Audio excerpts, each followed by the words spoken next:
नमस्कार दोस्तों, मेरा नाम है अभिजीत। आप देख रहे हैं ड्रॉइड एशिया के चैनल। आप सबका स्वागत है। दोस्तों फिर से आप लोगों को एक बार स्वागत करता हूं मेरे कस्टम एंड्रॉइड होम स्क्रीन के सेटअप के ट्यूटोरियल के वीडियो पर। इस वीडियो में आप लोग देखेंगे कैसे आप नोवा लॉन्चर के ऊपर बेस करके और KWGT जो कस्टम विजेट्स है उसको यूज करके और एक कस्टमाइज क्रायन आइकन पैक को यूज करके आप कैसे अपने होम स्क्रीन को एक रिफ्रेशिंग लुक्स दे सकते हो। इसका एंटायर जो ट्यूटोरियल है मैंने बहुत ही छोटा और बहुत ही आसानी से आपको समझाया है।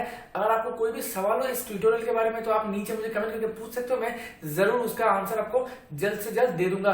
साथ ही साथ में आपको इतना मेहनत ना करना पड़े इसीलिए मैंने एक नीचे जिप फाइल का लिंक दे दिया है। वहां पे आपको एंटायर सेटअप जो है वो मिल जाएगा। लेकिन उस सेटअप को मैंने एक पासवर्ड प्रोटेक्टेड करके रखा है ताकि आप बिना सीखे वहां पे जंप ना करें और अपने फोन का जो होम स्क्रीन है उसको बर्बाद ना कर दे। इसीलिए आपको पूरा वीडियो देखना होगा। इस वीडियो के अंदर मैं उस जिप फाइल का पासवर्ड जो है आपको दे दूंगा ताकि इस वीडियो को पूरी तरह देखने के बाद और सीखने के बाद आप अपने फोन के ऊपर इस थीम को अप्लाई इजीली कर पाए। कोई भी फिर भी सवाल हो आप नीचे मुझे पूछ सकते हैं। वीडियो पसंद आता है लाइक कीजिएगा, चैनल को सब्सक्राइब नहीं किए तो चैनल सब्सक्राइब कर लीजिएगा।